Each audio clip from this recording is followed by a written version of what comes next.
Good afternoon, ladies and gentlemen. Welcome to the Glendale Redevelopment Agency meeting of September 4, 2007. May we have a roll call for agency, please? Agency members Raymond. Here. Najarian. Here. Quintero. Here. Weaver. Here. Chairman Yusefian. Here. May we have your report, please? Agenda for the September 4, 2007 regular meeting of the Glendale Redevelopment Agency was posted on Thursday, August 30th, 2007 on the bulletin board outside City Hall. Okay, what's next, please? Next is a motion to approve the minutes. Is there a motion? So moved. Second. Okay, the minutes will stand approved as submitted. Next, please. Oral communication, discussion is limited to items not part of this agenda. Each speaker is allowed 5 minutes. Members of the redevelopment agency may question or respond to the speaker, but there will be no debate or decision. The matter may be referred to staff through the executive director for investigation and report, and there are no cards. And we have no cards. So oral communications closed. What's next, please? Agency member or staff comments. Hearing none, Move we adjourn. we're adjourned.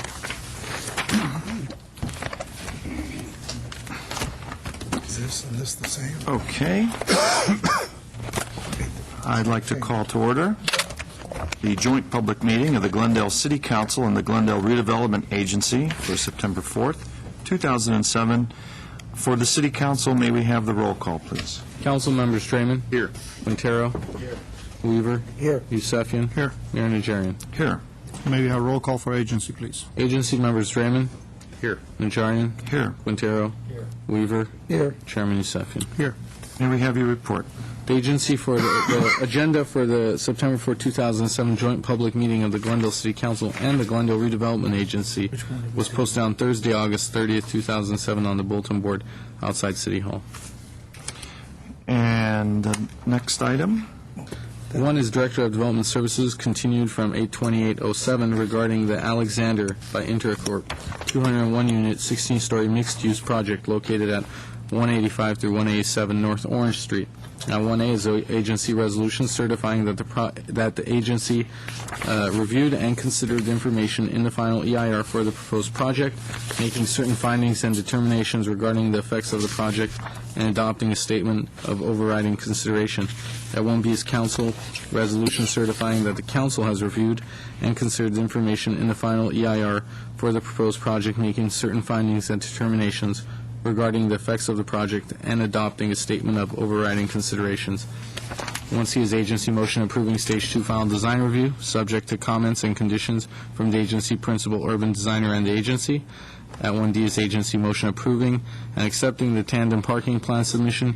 Finally, at 1E is ordinance for introduction authorizing the execution of a development agreement by and between the City of Glendale and Orange and Wilson, LLC, and Southland Acquisition Group, LLC. Thank you. Mr. Lanzafame? Mr. Mayor, members of the City Council, Mr. Chairman, members of the Redevelopment Agency. This is a project that you have seen several times. It is the first project to be presented to the agency and the City Council using the Downtown Specific Plan, the standards, the incentives, and some of the tools that we brought to you earlier this year in that plan. Just a few introductory comments. We've got a quick PowerPoint presentation to highlight some things I think are important for you, and then we can turn it over to the architect to give you as much a design presentation as you want. Again, we've seen this project several times, but there may be some things that you want particularly or have questions on. As the clerk had noted, one of the items for you today is to approve the tandem parking plan. This project does use that concept in association with a valet plan. That is something new that we'll be asking for your approval. There is a public art concept that will be presented as part of the design. It's not fully developed, but we wanted the agency to see it as part of the design review. It would then go to the Arts and Culture Commission for a review, and then their comment and recommendation. Once it's fully developed, it would come back to the redevelopment agency. The project does have a development agreement. That's why this is a joint meeting with the city. That is for a number of, really to secure and ensure the incentives that are being used are being built properly, that the things we're getting in exchange for those incentives are correct. A note on the design review, after the submission of the packet that the principal urban designer reviewed, there was a change in materials from poured in place concrete to a I think I've got this right, three coat cement plaster. And so the architect and the design team will be able to present that to you. The principal urban designer has not had a chance to review that, and so staff is not in a position to make any recommendations on it, but it will be presented for you. And Question, is that similar to what Caruso used at the Grove? I It's very understand. fine, it looks like stone or whatever. Mr. Weaver, I understand that they have. I've not been able to confirm that. I just wanted to pose the same. I haven't even seen the material myself. So there's that issue. And then finally, we'll be talking to you about the environmental impact report. We'll give you a brief presentation on what we analyzed and what the impacts were. One thing that I will note ahead of the presentation on that is this evening you have on your calendar the impact fees for parks and libraries. This project does have an impact to parks. The payment of a fee would not reduce that to less than significant. However, it is a substantial amount of money. The staff proposal on a pipeline project for which this is $2,000 a unit. That is over $400,000 for this particular project that would be paid.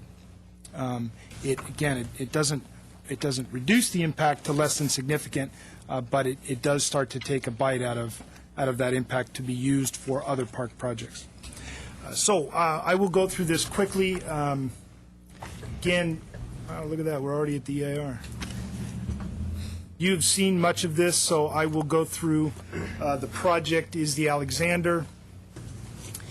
These are the entitlements that we're looking for, not necessarily in this order. You'll be the order that the clerk gave you is the order that we would ask you to approve. The project is located on Orange and Wilson, the Joanne Fabric site, just under an acre.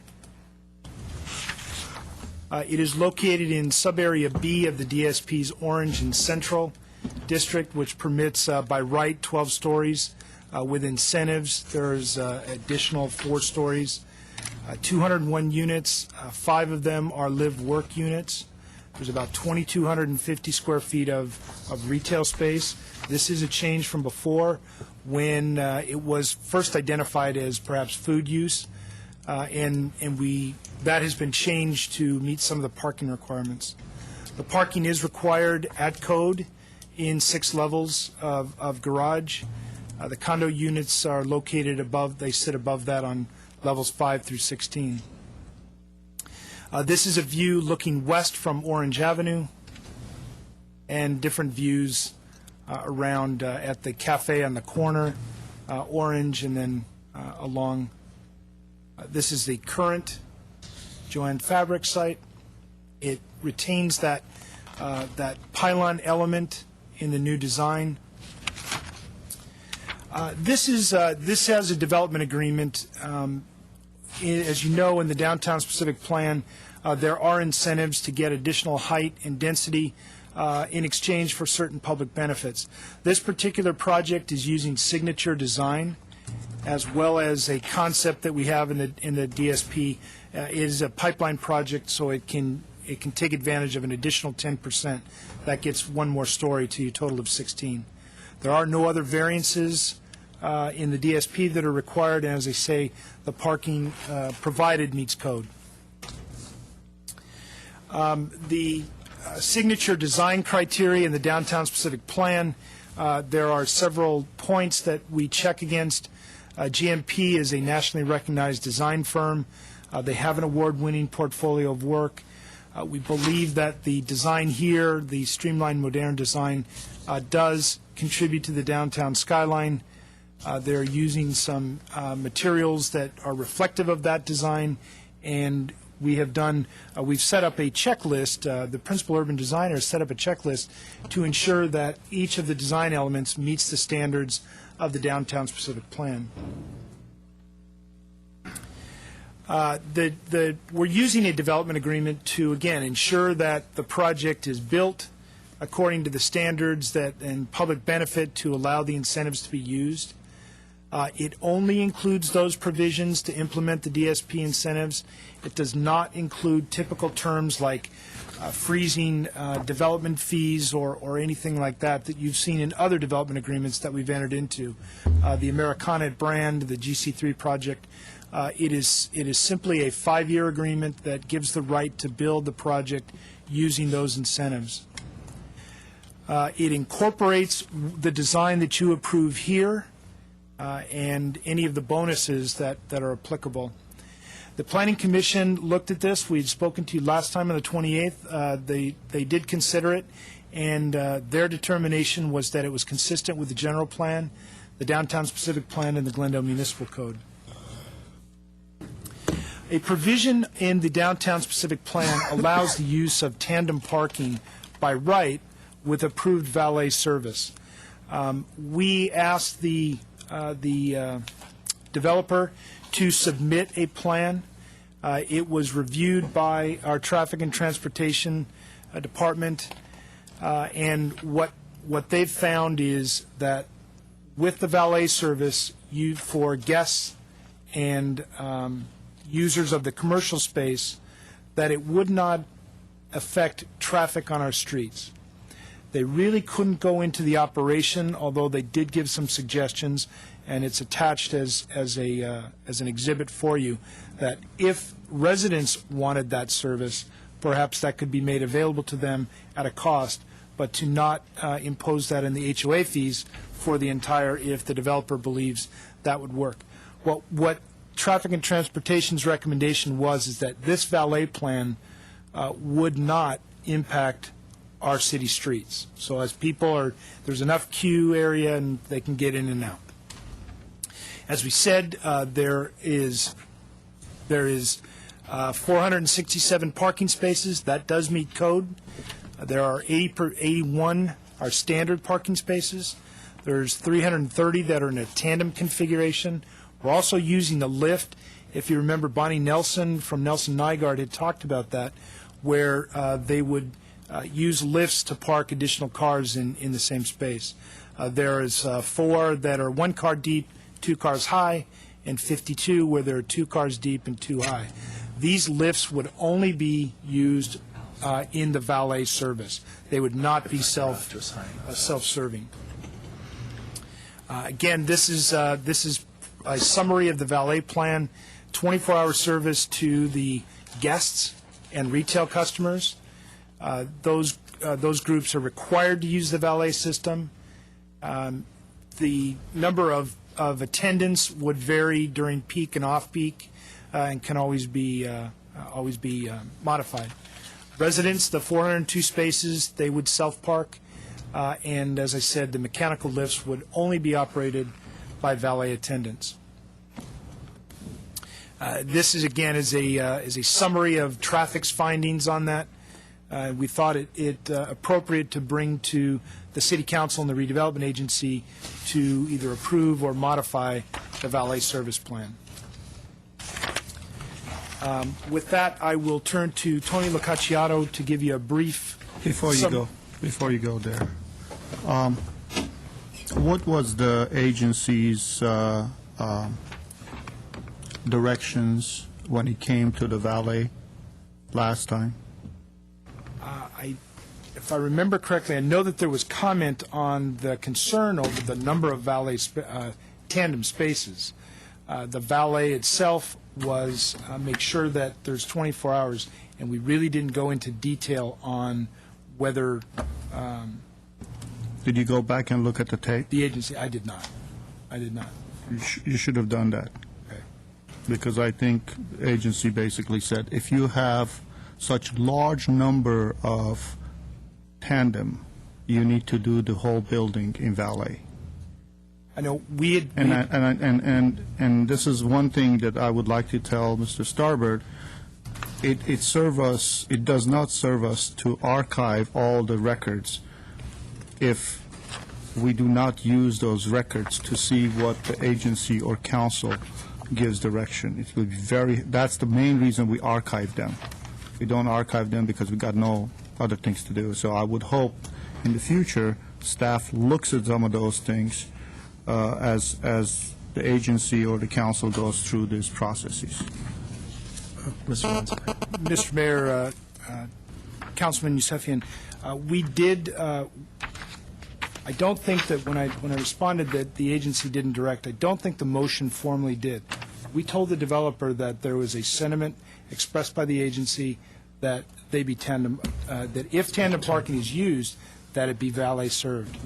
The developer has proposed to do it this way. This is what, and for that very reason, we're bringing it back to you for your direction to say, provide a 24-hour valet for everybody, or it's okay in the configuration that it is.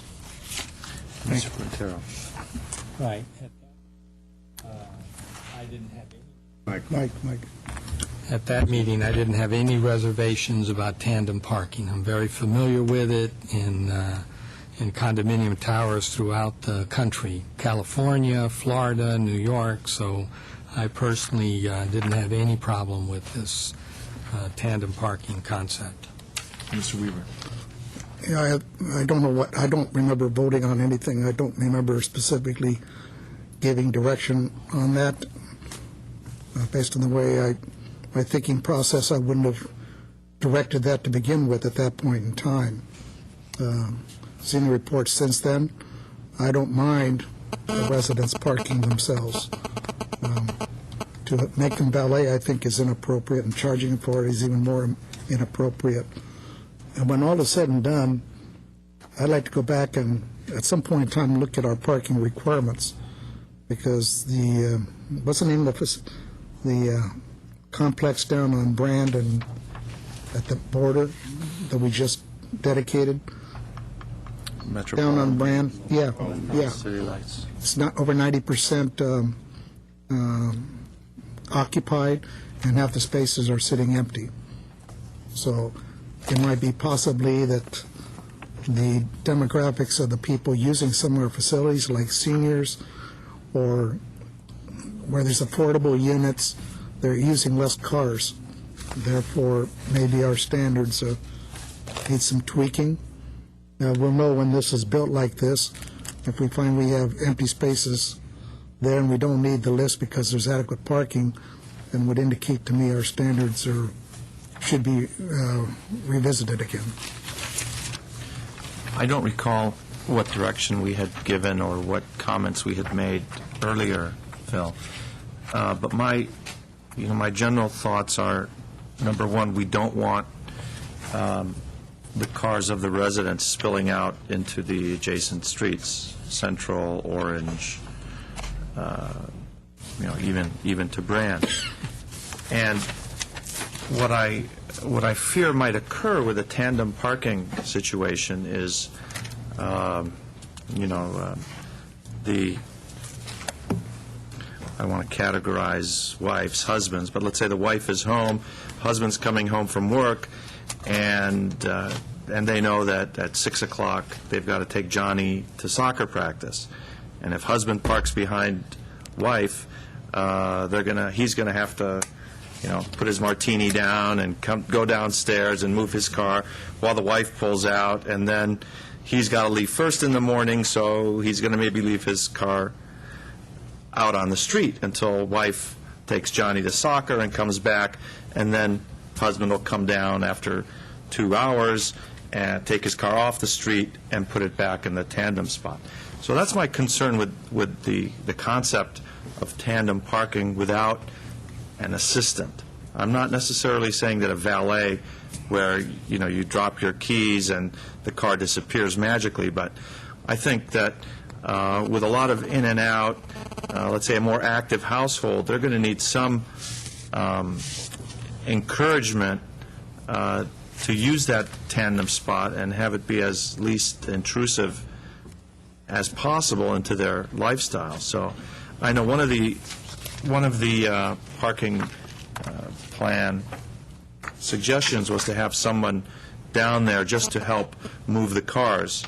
So when husband comes home from work, he can leave his car there, wife comes down and gives his keys to an attendant or an assistant on that floor who can move the car out and back, wife can back in, and then the cars can go back in. So that's the only concern I have about the whole tandem issue.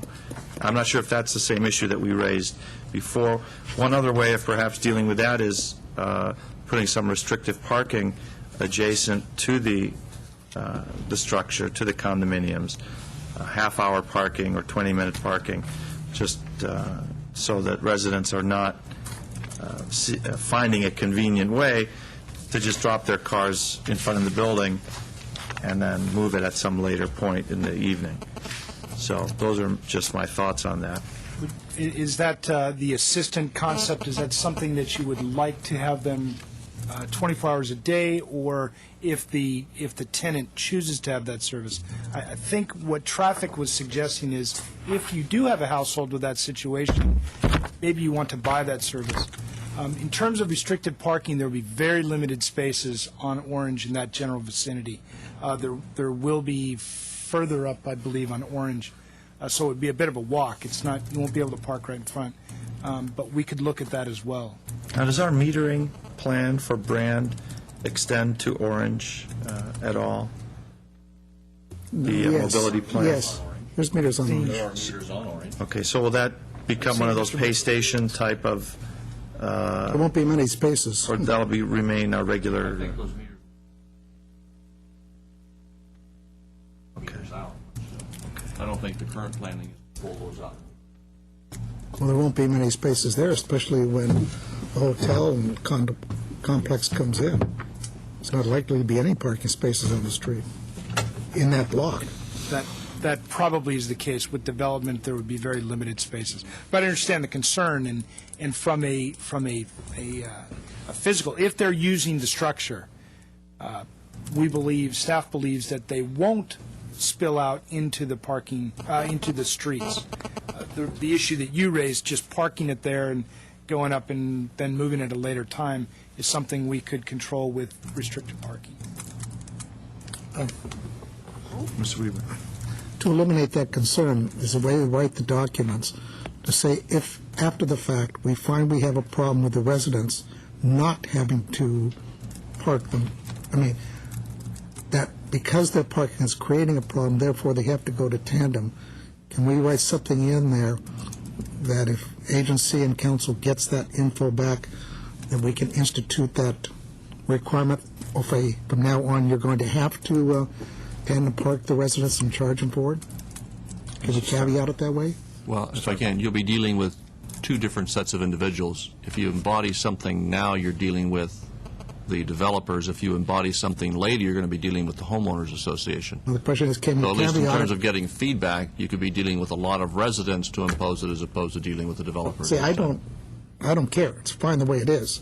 I don't think there'll be a problem. But if there were, after the fact, can we deal with it? I would think based on a study, if you embed it in the conditions now, based on a study and some standards, you could probably require that it be implemented later. I'm just pointing out you might end up with a good number of residents down here at that point in time giving you their thoughts on it as opposed to dealing with the Oh, I'm developer. sure we would. Mr. Yousefi? Well, I have a different opinion on this. This is a brand-new project. It's brand new. There's no excuses in here. There's no reasons for us to do something that will have ramifications later down the road. And this is my concern. I've worked in apartment buildings that had tandem parking. I was a manager for those. And I will tell you, I got nothing but headache because different people would park there, or the husband, after having one martini, decided to have another one, and then he kind of passed out and forgot to move the car.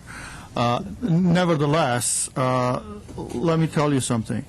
If this was an existing building, I could see, working something out. This is a brand-new building. This is the only building out of the mix of buildings that we have seen that come in front of us in Design Review Board 1, first time we saw it, that has the number of tandem parkings. No other building has that. The developer consciously has chosen to not build the parking because wants to reduce the amount of cost to themselves. Great. Our job isn't to make this less expensive for the developer. Our job is to make sure that the project that is going to be built, which is supposedly to last at least 100 years if it's built properly, it's not going to create problems down the road. Because Mr. Starboard's absolutely right. The way, if we don't tell the developer to solve this problem now, and we decide to do this later, we will end up being in the same place that we were. Remember that apartment building north on Brand, close by to your fantastic building, Mr. Najarian, that had to have sprinklers put in? I remember this room was packed with people saying, why are you making me do this? When I bought this place, nobody told me I have to do this. And all those people becoming in here, 201 those apartment owners, condo owners are going to come down and say, my homeowner association due is going to go up by $200 every month because you just decided to go full valet. We may not be here, but the next council is going to have to deal with this, and I just don't see why we have to do that. Why do we have to go through this? Let's just put the valet in, and if there's no problem, then they can eliminate it. But going in the reverse, it's going to create more problems. Mr. Quintero. Okay, well, my perspective is we're trying to create an urban environment. We're promoting downtown living, downtown condominiums. Tandem parking is what one of the consultants that we pay thousands of dollars to felt comfortable with. They're doing tandem parkings all over the country for this type of building, and I see absolutely no reason why. It's not about the developer, it's about the potential homeowners and the kind of fees that they're going to have to pay on a monthly basis if we do a 24-hour valet situation. I mean, at 1 and 2 and 3 in the morning, why in the world would we force this on the condominium owners? And as for people not using the tandem, wanting to park on the street, it's going to be very limited. I mean, we have metered parking everywhere. It's in a commercial zone. I just don't think there's going to be much of that. It's just, I don't feel that this is an issue that we need to put an extra surcharge on the residents of this building. Mr. Draymond, then Mr. Weaver. Well, as we've been saying a lot lately, I'm obviously coming in on the tail end of this. Lucky me. Nice-looking building, by the way. Part of the problem, as I see it, is the plan itself. I mean, the where it requires valet parking. I don't mean your plan. I mean the city's downtown specific plan. It doesn't. It isn't specific about the valet parking to begin with. It's very unclear. It just says a valet parking program or a plan, and it's up in the air as to what that is, what that consists of. I think Councilmember Weaver is correct, at least in terms of what I saw in the other building. Of course, it's a very different kind of building, different location, but I mean, if you're looking for a home for one of your soccer fields, that's the place. And the unused parking down at the Metropolitan City lights. City lights, excuse me. So many lights. There's Metropolitan lights, city lights. I don't know. They like the lights. They like the lights. I'm kind of curious who we think the primary resident is going to be. The demographics of that individual? Yeah. Typical resident. Yeah, who are we thinking is going to be the typical resident there? Because to me, that has great bearing on what the valet situation is going to serve, or whether it's going to. As several people have mentioned, I can't remember who now, but you know, with perhaps a single senior, their comings and goings are going to be very different from couple of working, executives with no children, for example, and a single person living there who is on some sort of a corporate track is going to be working a very, very different number of hours, and their comings and goings likewise will be very different. It won't be groceries, for example, in the middle of the day, perhaps. It'll be, peak times in the morning and late afternoon, early evening. I don't know why we would need a valet service for 24 hours rather than prime hours. And that's why, again, I come back to what is the demographic supposed to be. Because, again, I know in my own past living in places around the country that have had tandem parking where I was, living out of a suitcase for 9.5 months at a time traveling, my hours were very different than a number of other people that were using that service. So, and then as to an attendant, potentially a good idea, but again, it comes back in my mind to who are we anticipating the primary resident to be, and the primary hours for the valet if we have it. But I definitely don't see 24 hours. I'd like to know if we can get an answer about the intended demographic for the building. It will be families with children. Might ask the developer. If anyone can answer that, By one bedroom, it's a one. who would you expect the typical It's a single, but it's two bedroom. Okay, what do your homeowner studies to show? be?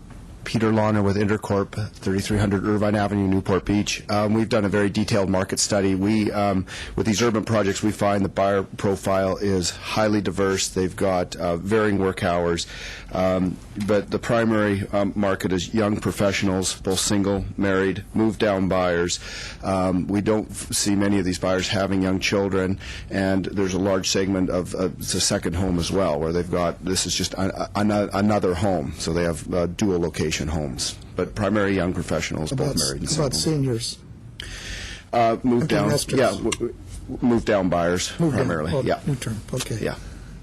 Question, Mr. Launer, in any of your other projects, has this idea of a tandem parking assistant been used, someone that's just there to help folks move their cars around? Yeah, one of the benefits that I see with this building is that we're actually putting in a valet system in place for the retail and the guest parking, so it's available for homeowners.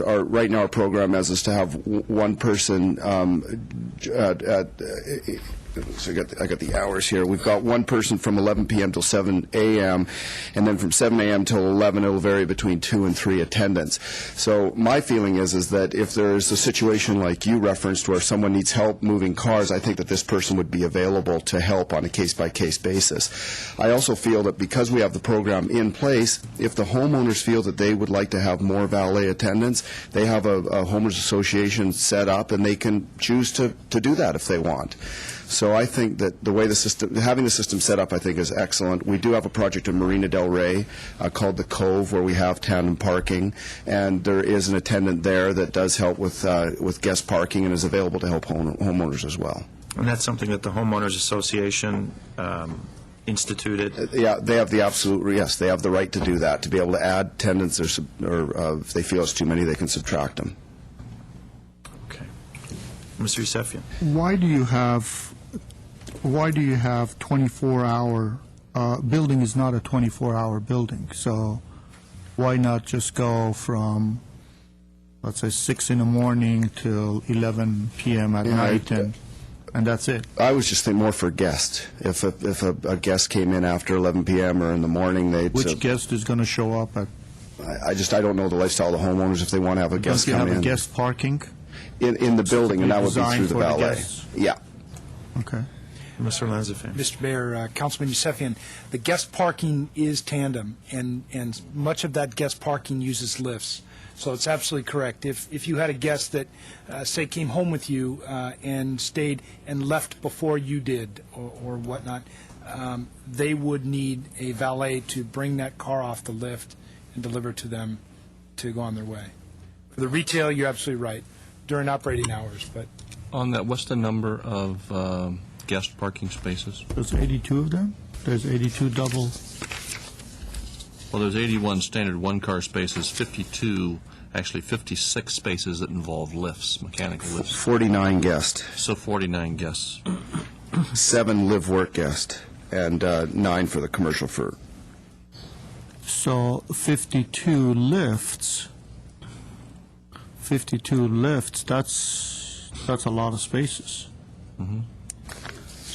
Predominantly the So guests. it's more than what you have for the guests. So if that's more than what you have for the guests, Well, guest and commercial parking. so that's going to be strictly used for guests and commercial? Guest, if I'm reading this right, is 56 guests. Plus 9, I'm So sorry, if the- 16. 65 guests.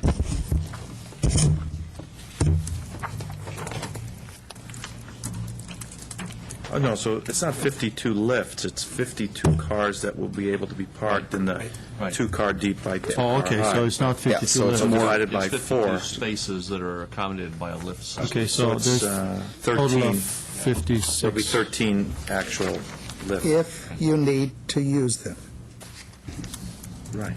right? Yep. That's capacity. And the 81 standard is used for what? Believe in the plan that those 81 are assigned to units, residential units. Residential units, and we do have our traffic consultant Those here. are for one-bedrooms and so on and so forth?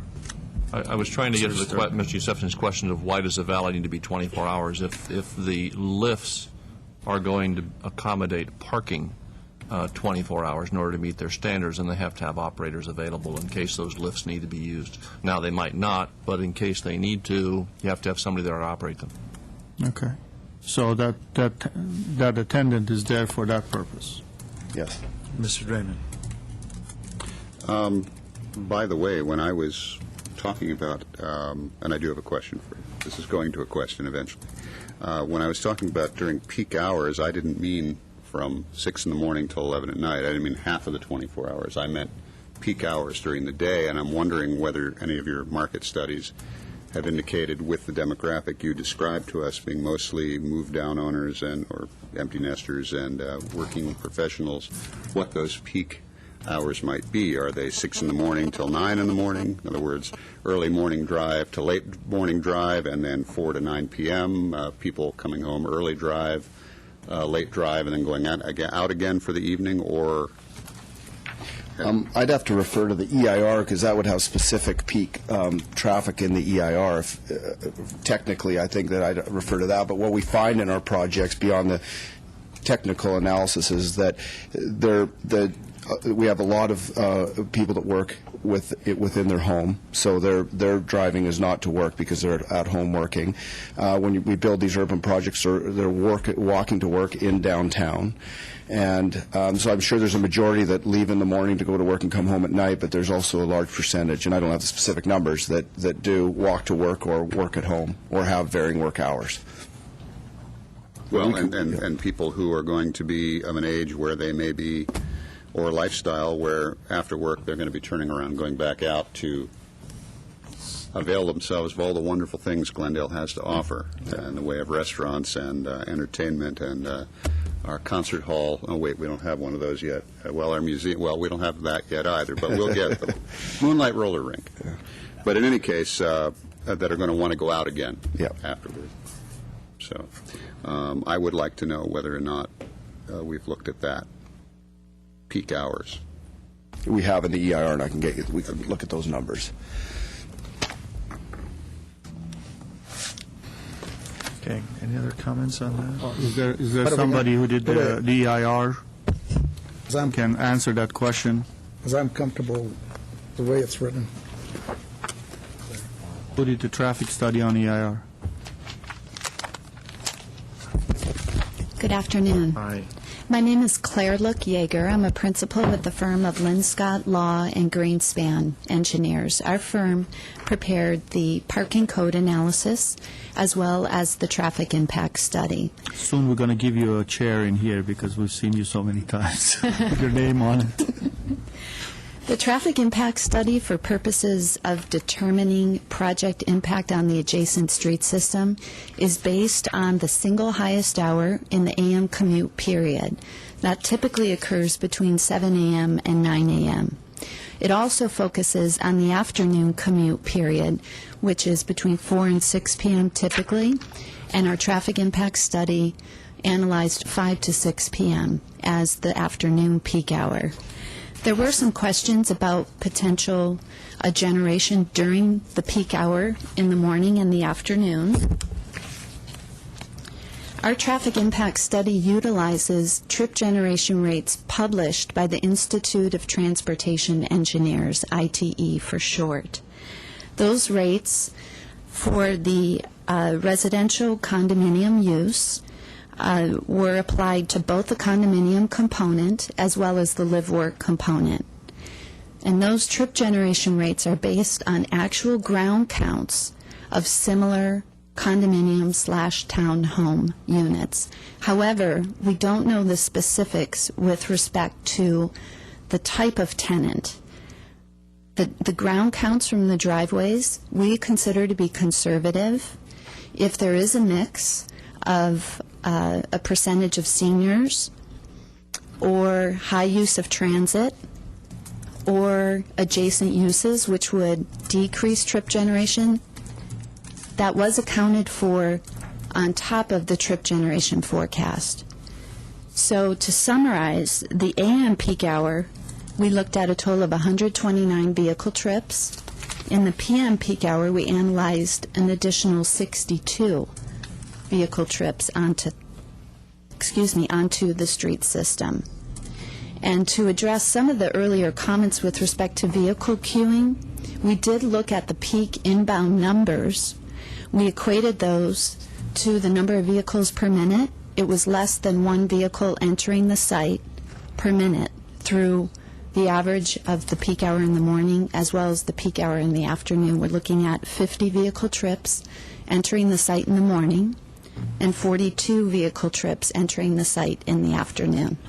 It was our conclusion that based on the available queuing area within the valet, that would be more than sufficient to ensure that on-street vehicle queuing would not occur at the Orange Street driveway.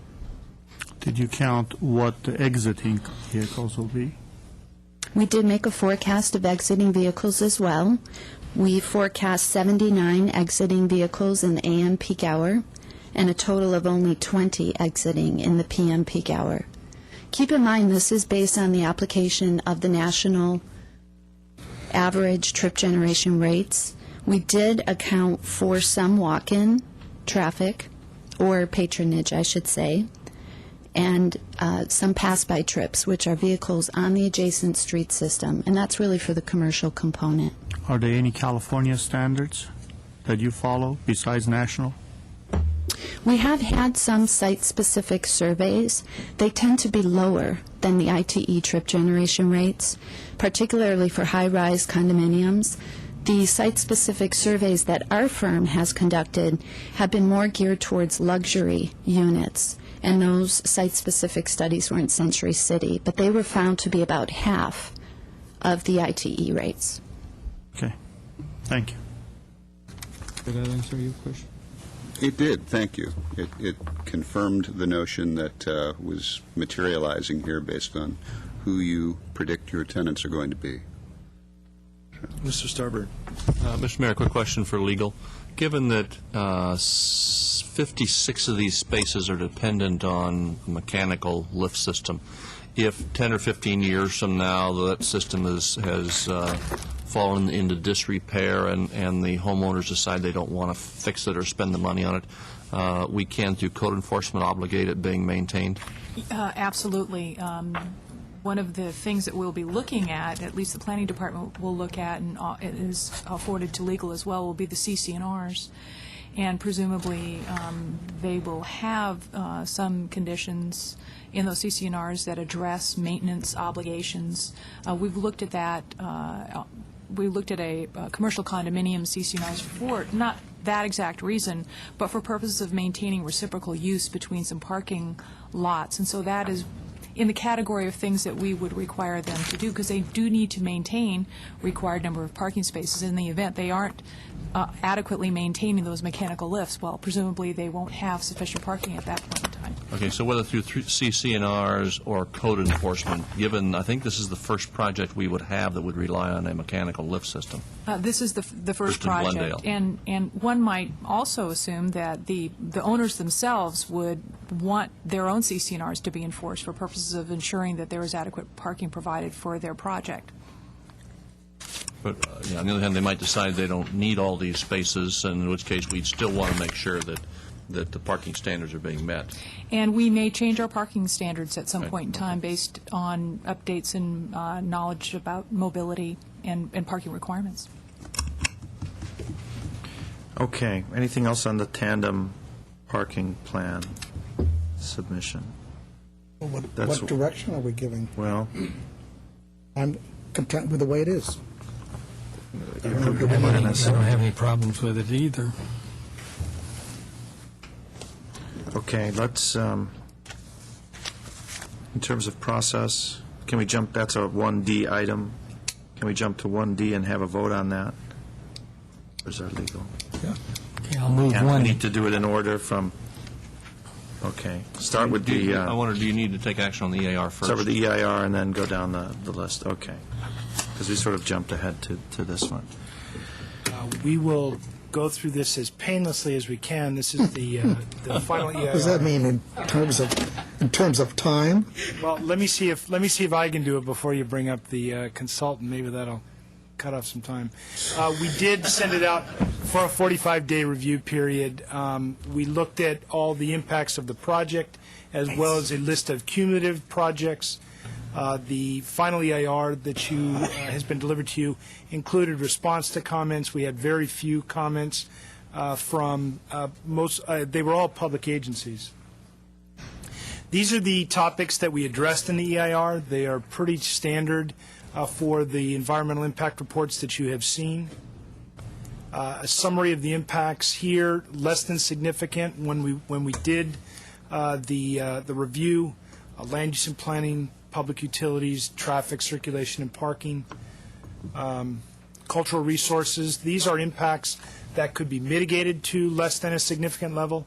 If we find something during excavation, we would take the proper procedure to investigate that. On the issue of noise, they're going to be subject to our new noise regulation, I'm assuming? Yes. Okay. Public services, emergency medical services, fire, police, schools, all impacted to less than significant through these mitigation measures. School, they will pay their school fee. Utilities and service systems. In our draft, we found an impact to sewer. However, working with the engineering department, we have come up with a sewer impact fee that would require the developer to pay a proportional amount of the upgrade to the sewer system. And that was acceptable to the developer. It is something that the city engineer worked on to ensure that everybody's paying their fair share. On the issue of the fire, are they also paying a portion of signalization that some other projects were subject to preemption? Yeah, I think the preemption in this area is already complete. Already complete, It so is. they're not subject to I that. think preemption's already done. And on the water, since the building is new building, it has dual system, correct? That is correct, and we'll be working with Glendale Water and Power for a larger system, but all the buildings are dual. Or piped, and would this be connected to the both systems? I don't think there is a system active in this area. Okay. You know, we should look at that, and I'm under the impression the line goes down Central, in which case I think it would be. I think we would want to look at whether or not, whether or not we would want to require that they hook up now. And we're going to be having a meeting with GWP in the near future and Public Works to look at that issue along with the extension of the system. But I'm under the impression that there's a line in Central. Central. And that's how we had anticipated the brand buildings being reached. So we should look at that. We will. Because the court just the judge just came down for the smelt, and so Right. our Yeah. waters, it looks like we're going to go into a mandatory rationing, so we dump 75% of our recycled water. We should be using it. Okay.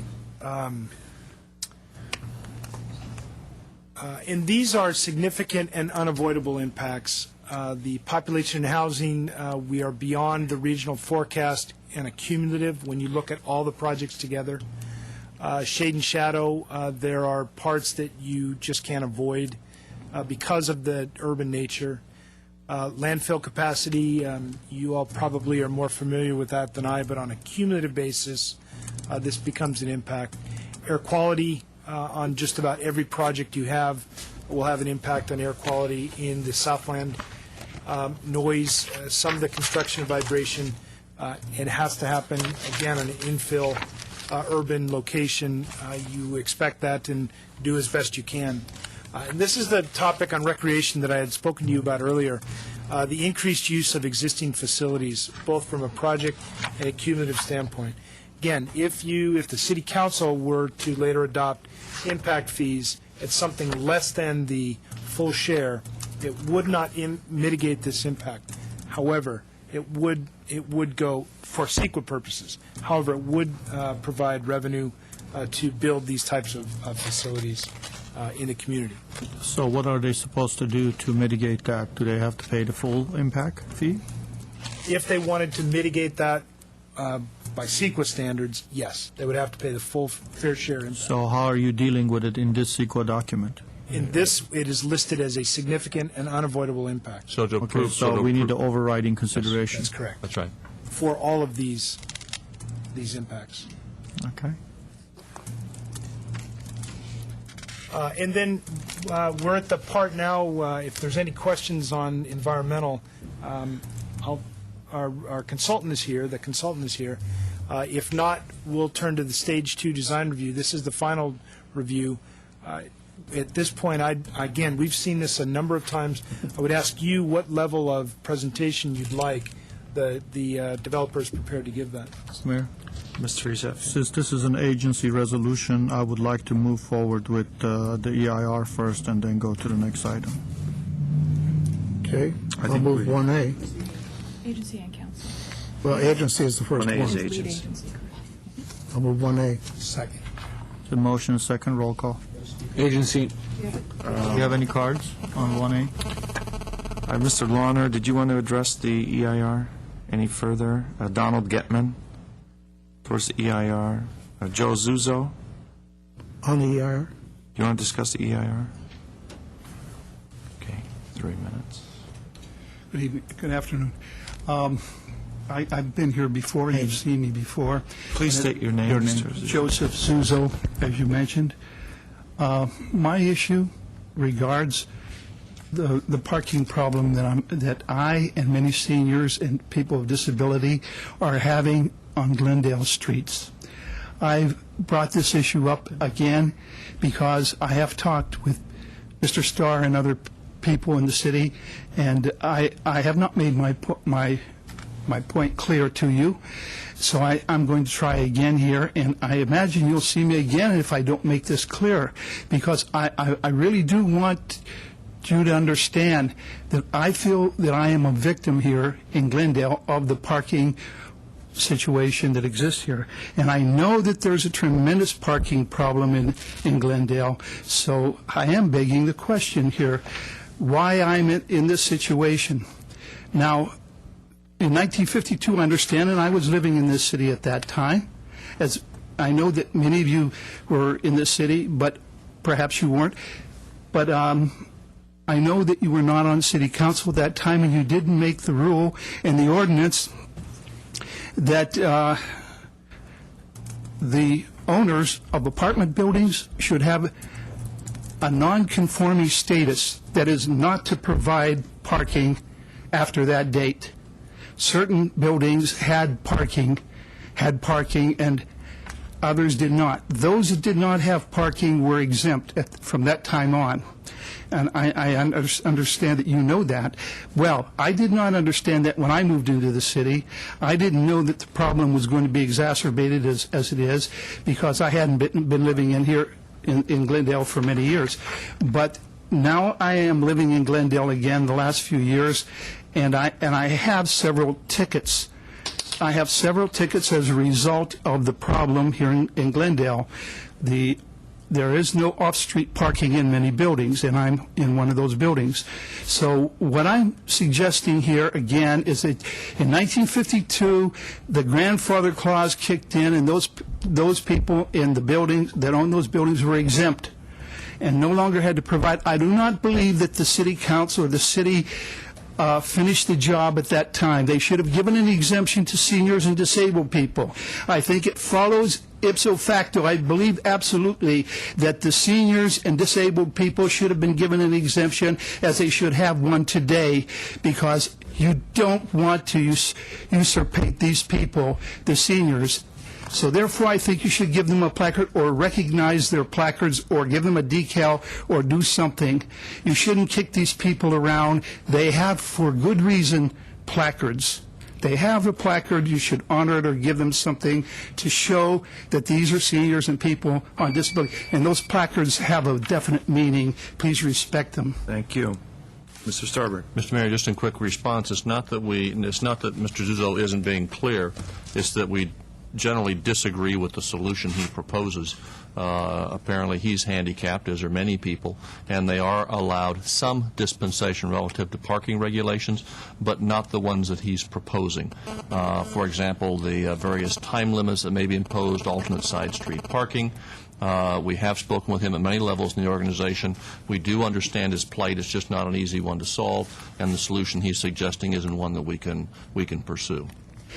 Thank you. Just to be clear.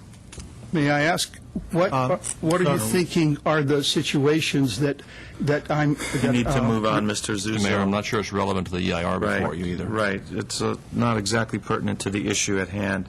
I did give you a little leeway because you were talking in general about parking on the streets, and this building certainly may have a parking impact. But thank you. We can't discuss the particulars of your proposal at this time. I don't think that there are any other particulars except the fact that this is a residential zone. Thank you, Mr. Zuzzo. Thank you. We appreciate that fact. So there was There's a motion and a second. Roll call, please. Agency members Raymond? Yes. Najarian? Yes. Quintero? Yes. Weaver? Aye. Chairman Yusefian. Aye. I'll move 1B for the council. Second. And I do have a question of staff regarding the park recreational space. Are we in any way setting up by passing adopting a statement of overriding considerations? Are we in any way setting a precedent that should any other building come in the future? Are we limited to?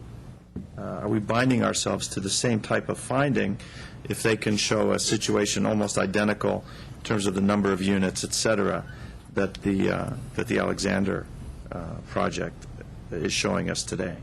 Mr. Mayor, members of the City Council, members of the agency, the answer is yes and no, given that all projects, and that was a lawyerly answer, given that all the projects are located in different parts of the city, in analyzing the impacts that a project has on recreation, we have to look at each project individually.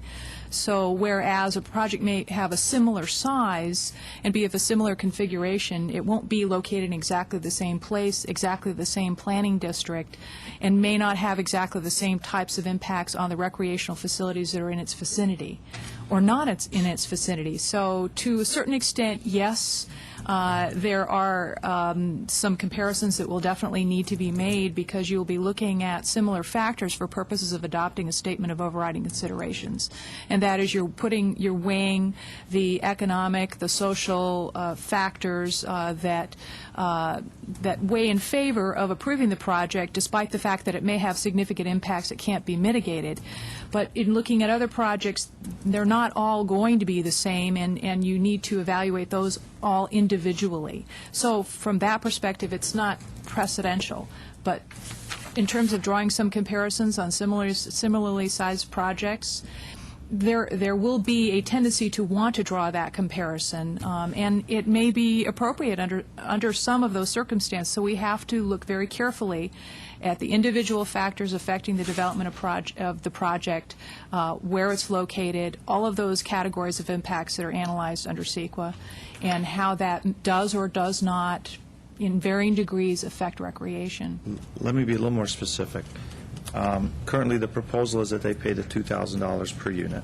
For pipeline projects. For pipeline projects. Let's say that in 2 years from now, we're going to be discussing condominiums, which are already pictured in there, the Amity project.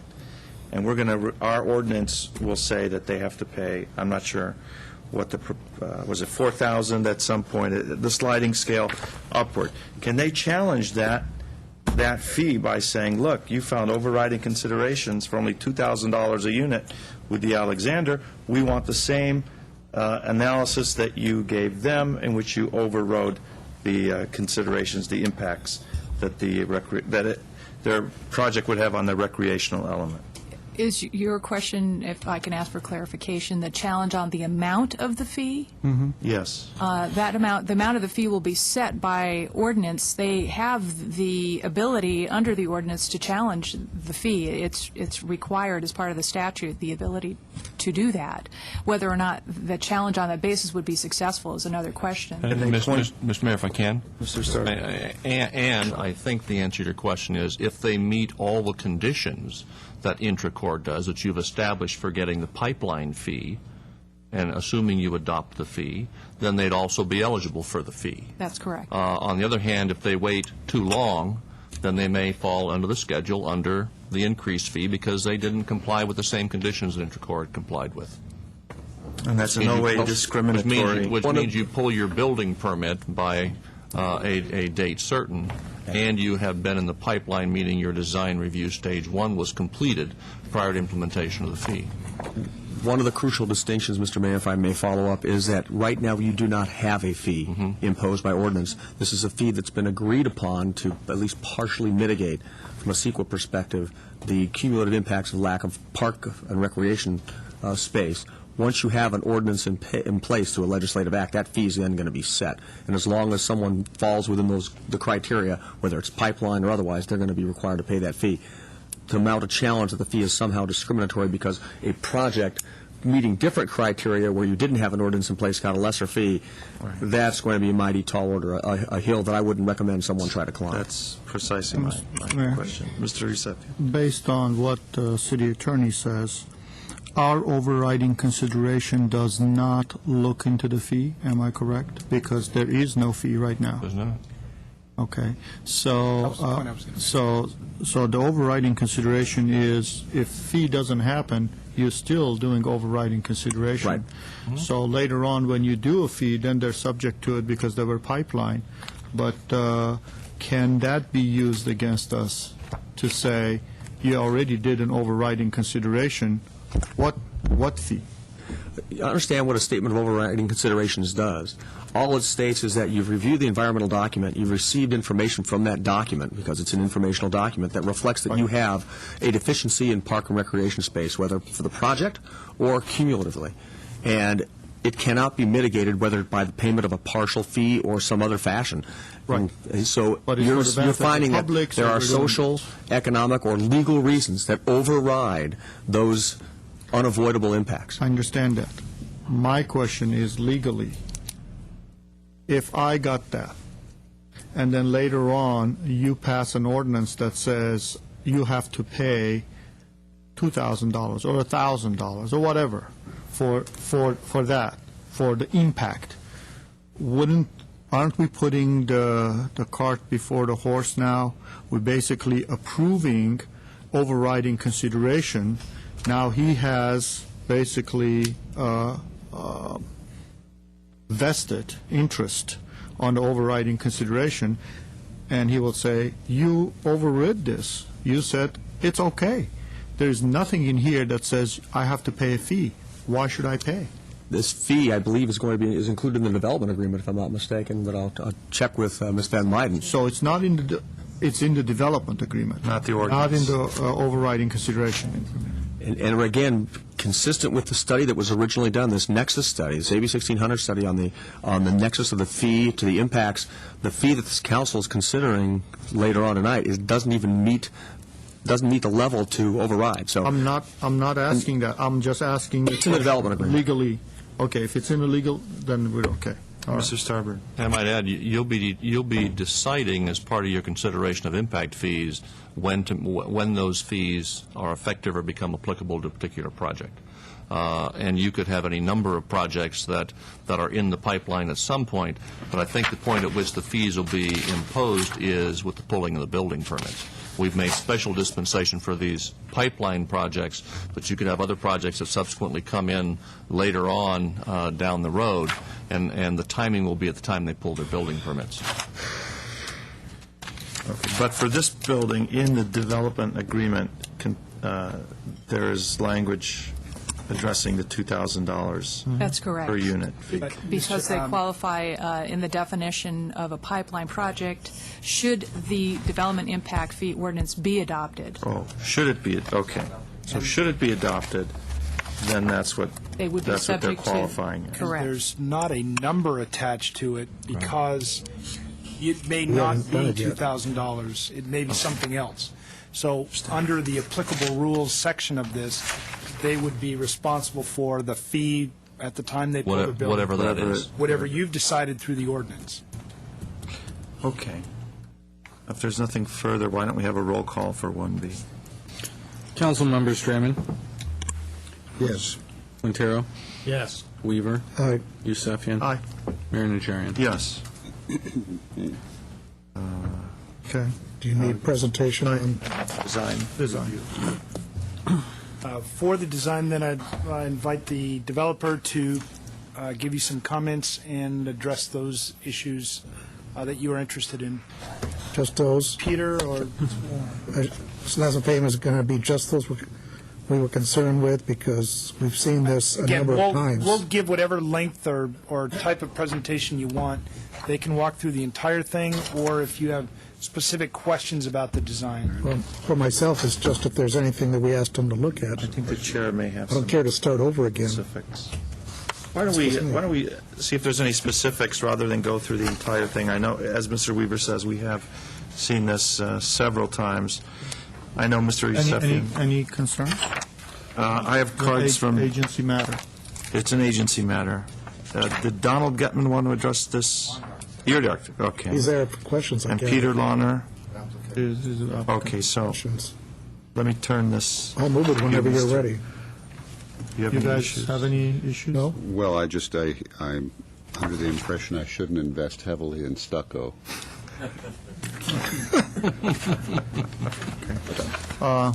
My question is there actually a material board? I want to see the real material. I don't want a picture of this. Where is the real material board with the actual material? They brought them. Good, because we asked for them last time. I brought my own board this afternoon, actually. Did you say you're bored? Actually, these are the panels for the first 3 floors of the building, I think. Yeah, don't break those. They got to go in the building, so be careful. Different colors. And in addition to that, there's some photos of a mock-up of a plaster system going on in a high-rise downtown Los Angeles right now, which I would challenge you to go visit if you could, or we could do a video. It looks just like concrete from even when you walk up and touch it.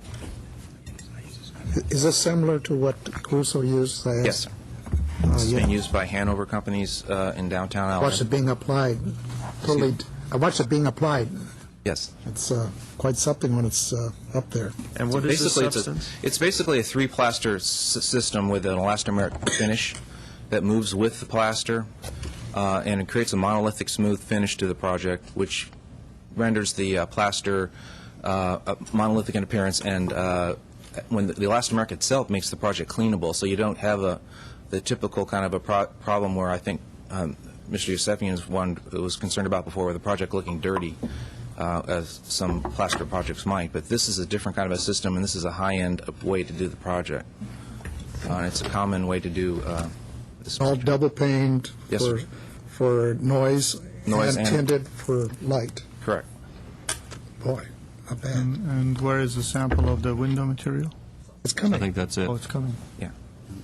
Where's this one go? Is this down some of the lower stairs? That's in the, we have some glass block in the garage corner. You can see the curved area right behind the pylon, and at the roof area, there's glass block. It's, Boy, I don't hear anything through that. Who gets what? I want to look at this for a second.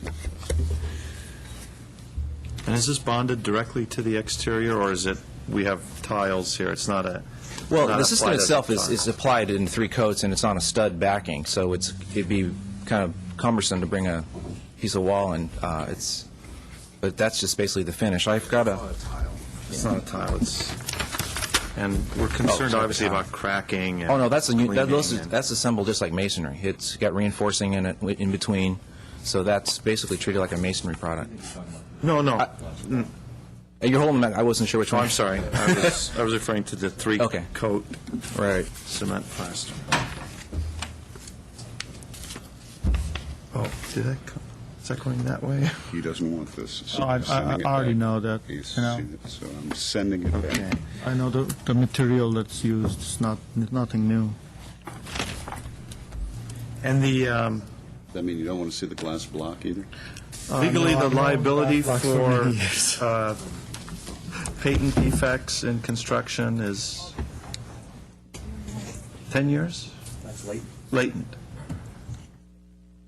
Patent defects are what, 2 years?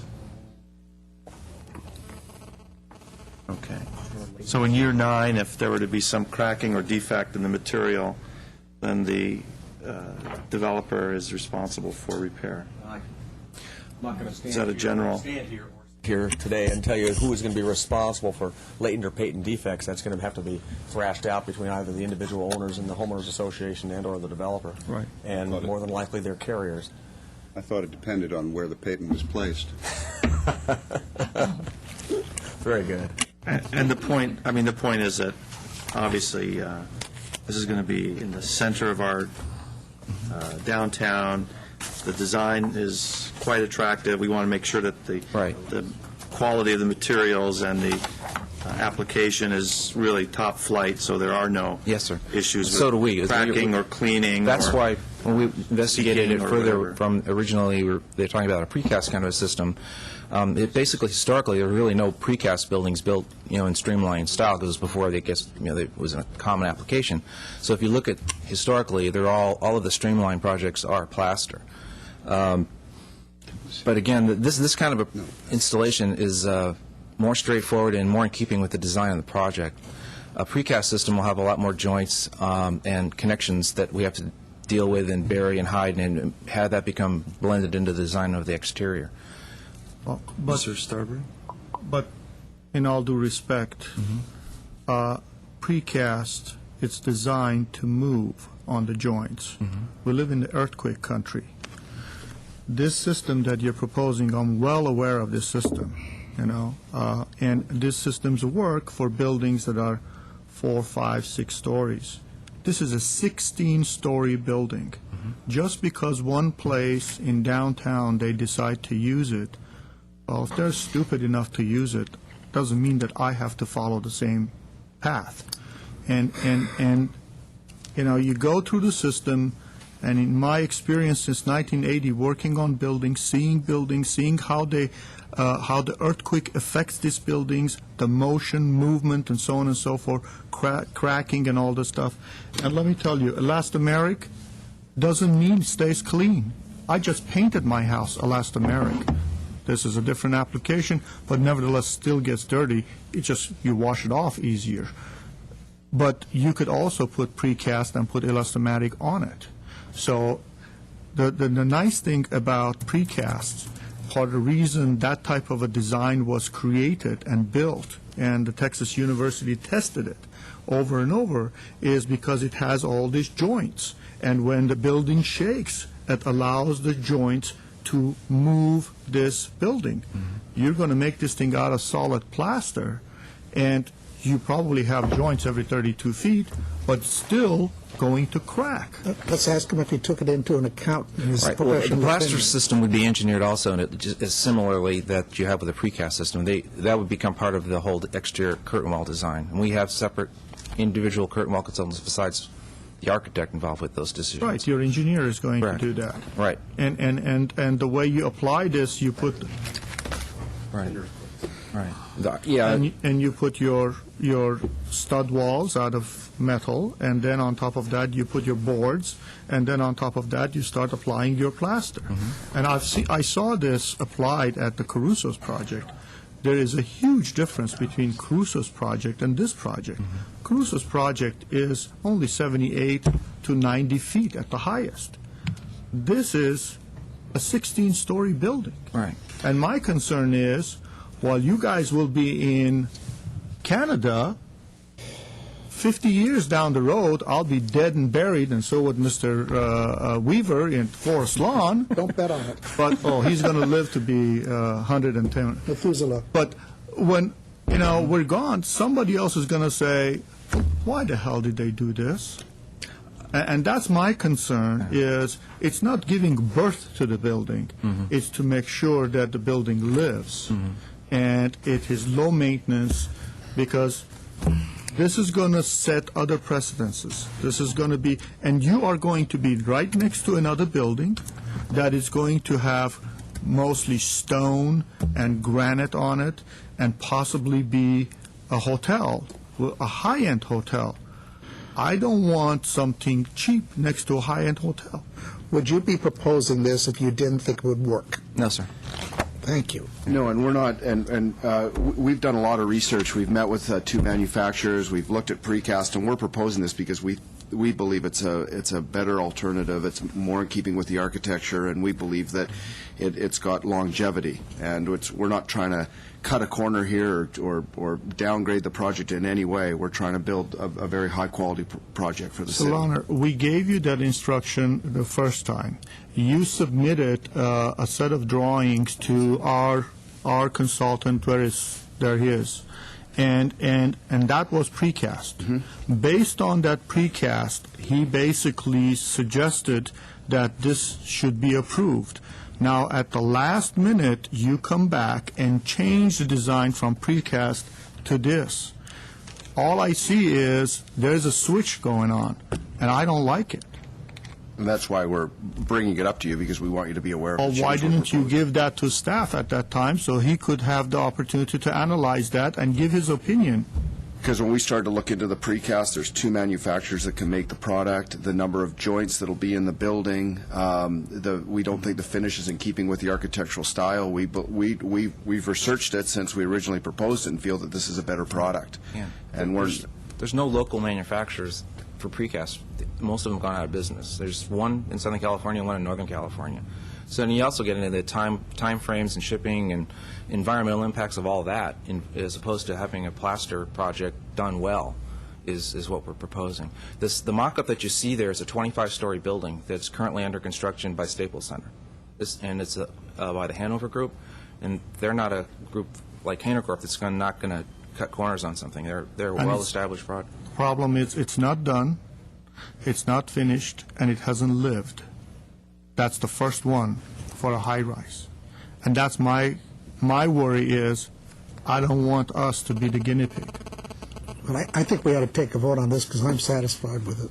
I think Mr. Quintero would like to. So in your professional opinion, both of you, you've researched it, you've talked to the manufacturers, and you're making a good point about the streamlined modern. You also feel that this is a better fit for that particular building. Is that correct? That's correct. Okay, well, I'm perfectly satisfied with your choice.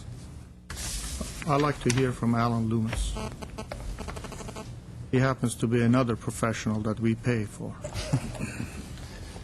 Mr. Yusefian, I think I would probably side with you. I am aware of the Hanover, the project being done by downtown by the Hanover Group, but it is not finished, and I haven't had time to adequately assess the long-term viability of the material they're proposing.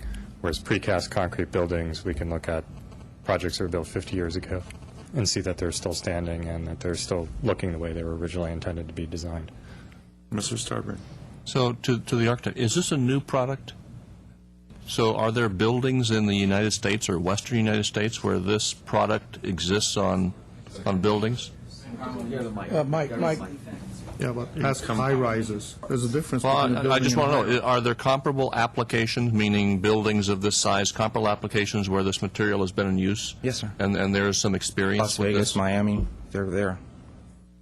Same. They're not. This is not an invention. Again, it's unfortunate the staff hasn't had some time on this, but it could be that they could have looked at applications where there's been more experience and more time in a comparable setting. But it sounds like it's not as if this is a new application or a new material. But in Florida, you don't have earthquakes. Las Vegas, you don't have a lot of. Oh, you have wind. That's true. 150-mile-an-hour hurricanes. Well, at that time, we don't have to worry about the application. It just takes the whole building.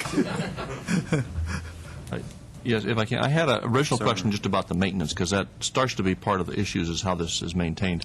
In the CC&Rs or development agreements, do those get down specific enough to talk about how often the windows will be washed and the skin of the building cleaned, so that if you have a homeowners association that gets into a fight over costs, those sorts of maintenance standards are predetermined?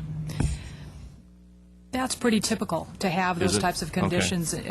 And also, listening to Mr. Howard over my shoulder and having been a code enforcement prosecutor as well, we have certain maintenance standards for buildings, and they cannot become decrepit to the point where there's a problem. So we have a code enforcement capability, and typically also the CC&Rs. Yeah. For the developer who would be, you'd be doing the CC&Rs as people are buying units. Do you embed a lot of maintenance standards in the CC&Rs? Yes, and we can put in the CC&Rs that the windows have to be washed twice a year and the building washed once a year. We could put in those type of standards into the CC&Rs because it's in our best interest for that building, as you're pointing out, for at least 10 years to look pristine, and obviously for the life of the project. More than 10 years. Yeah. I mean, I can just see a case where a homeowners association may get into a big debate about incurring those kinds of costs, where if they're prescribed in the CC&Rs when they buy units, it's a foregone conclusion that's how the buildings are going to be maintained.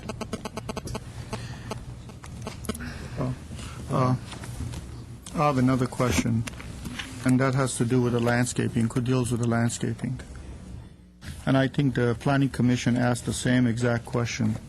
I mean, we tried, but the last time we asked if there was a way to increase the landscaping. I guess the answer is you couldn't do it. Is there a way to at least increase the landscaping on the roof or at the deck? I mean, you have nothing but hardscape, very few trees. I mean, Yeah, I'm sorry. Don's getting an exhibit where he's been able to enhance the landscaping that he wanted to show you. he has. Okay, good. So I'd like to see that.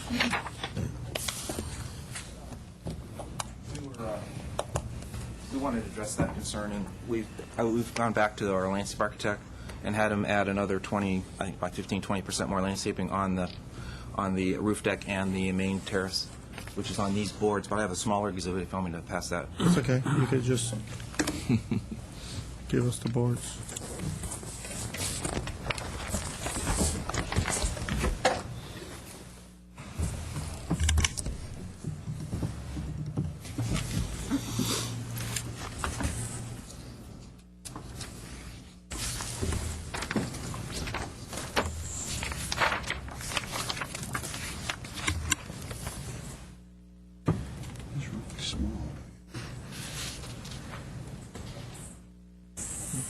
Definitely a very good improvement over what it was on the EIR and also in your packet. Yes, sir.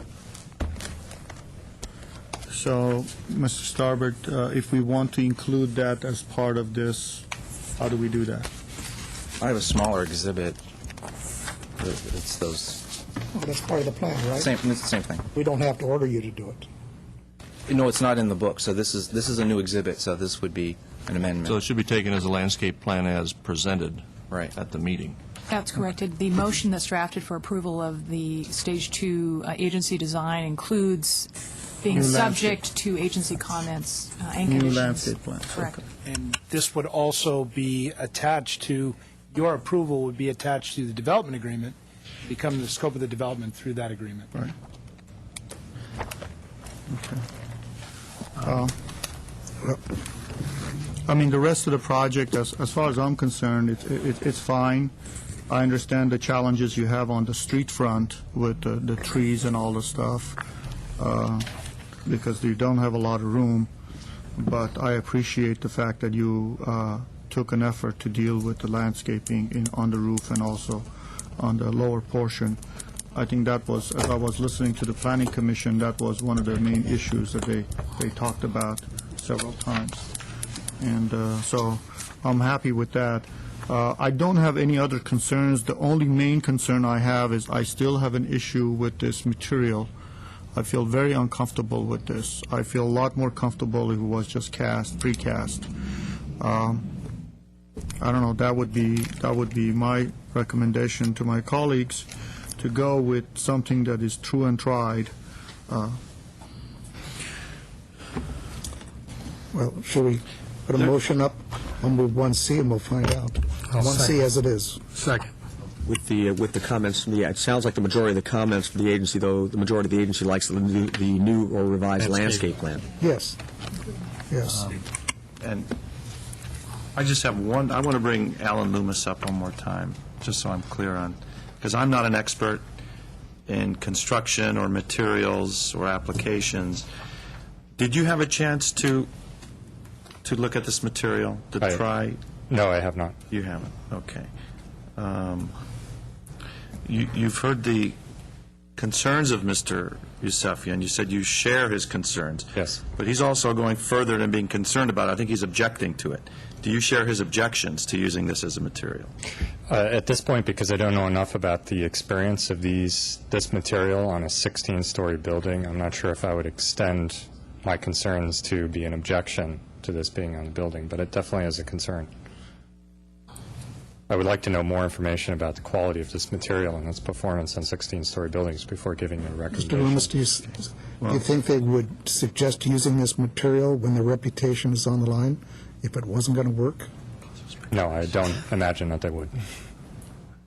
Assuming we could get into their minds. Well, Intercorp is not a fly-by-night outfit. Yeah. No. Mr. Loomis, I have a question for the developer and the architect. Comment was made that this is not a true and tested material. Please come to the podium. Let's get that out in the open once and for all. You talked about... Help us out here. We're talked just about other buildings. lay people. We don't have the experience. You're talking about other buildings. You're talking about downtown Los Angeles. You mentioned there are other high-rises in this country and perhaps Canada, Australia, wherever, that they are using this material? Yes, it's commonly used. Commonly used. Commonly used in California, Nevada, Florida. It's used for decades in Miami in particular, and like it was pointed out, there are hurricanes and things down there. And the system is designed for more flexibility than a precast system. The problem with a precast system would be if there's a seismic event and you have a failure, you're going to have a panel popping off the building, as opposed to some cracking which can be repaired. With this precast systems, you're more subject to a catastrophic kind of a failure as opposed to fixing cracks. So in terms of safety... And safety too. But as far as the movement of the plaster with the elastomeric finish helps keep things looking monolithic, and if there is any kind of a seismic event, the building can be recoated easily. As opposed to the concrete falling 16 stories panel coming down Orange Street. Okay, thank you. Or just by way of example, apologize for interrupting. By way of example, our senior vice president of construction, who is here today, built three 19-story buildings in San Francisco, over 1,000 units with this material in 1987. He said, and he was recently looked at the building, and it looks fabulous today. So we have our organization has firsthand experience with this project. They don't have earthquakes in Frisco, do they? Mr. Starbird. Not under their buildings. You went through that one. Is there a substantial cost difference in this? I mean, are there large savings to be gained by using this material? There's savings. Mike, There is cost savings to the material. I offhand couldn't quantify the total dollar amount, but yes, there's savings to the material. And there's time savings, too. And time is important as well, yes. Okay, it's an agency. Mr. Mayor, Yeah. my issue is twofold. One, I have issues with the product, and I wish that they had actually submitted that information to Mr. Loomis earlier on, so he could have had an opportunity to also talk to their construction manager and maybe opportunity to go check some of those buildings. All we're dealing with is hearsay. In all due respect, Enron also had a very good reputation until later on we found out what happened to that. Not saying that you are Enron. Stretching it a bit. You don't have that much money, by the way. And, Excuse me, the Enron building still looks great. Mr. Quintero and I took a picture in front of it, believe me. That's in John. Houston. Good. We went and checked out the building before they closed the doors. don't we do a Nevertheless, my rub in this whole thing is that they give one thing to staff, and then later on they change it. And it doesn't come across very clean to me. If you were honorable and forthright, you should have just gone out from day one and say, this is what we want to do, these are the buildings we have done, these are the buildings that exist, you go out there and check it. And if he stood in front of us and said, you know what, I've gone and seen the buildings that have been built 10 years ago in San Francisco, and it's fine, I think it's great, then I would have gone with that. But at this point, all I have is my personal experience as a 25-year-old contractor and Mr. Loomis that we pay arm and a leg for, and he's telling me he's uncomfortable. So if he's uncomfortable, I'm uncomfortable, I don't know. Maybe the rest of the guys who are lay people, they're comfortable. Why don't we take a vote and find out? But we're not, I'm not. I'm not Okay, exactly a lay person. Why don't we take a vote? This is an agency motion. Yes, it's been moved and seconded. That's The right. motion second, roll call. Agency members Draymond. I'm going to vote yes. Najarian. Yes. Quintero. Yes. Weaver. Aye. Chairman Yusefian. No. What's next, please? Now we're down to the 1D. tandem parking. I'll move 1D. Second. Roll call. Agency members Draymond. Yes. Najarian. Yes. Quintero. Yes. Weaver. Aye. Chairman Yusefian. No. And I'd like to move 1E. You'd like to introduce? Introduce the ordinance at 1E. Thank you. That's it. That will conclude Motion to adjourn. action and end of this meeting. Is there a motion to adjourn for the council? So moved. Second. Council's adjourned. Motion to conclude redevelopment? So moved. Second. We're adjourned.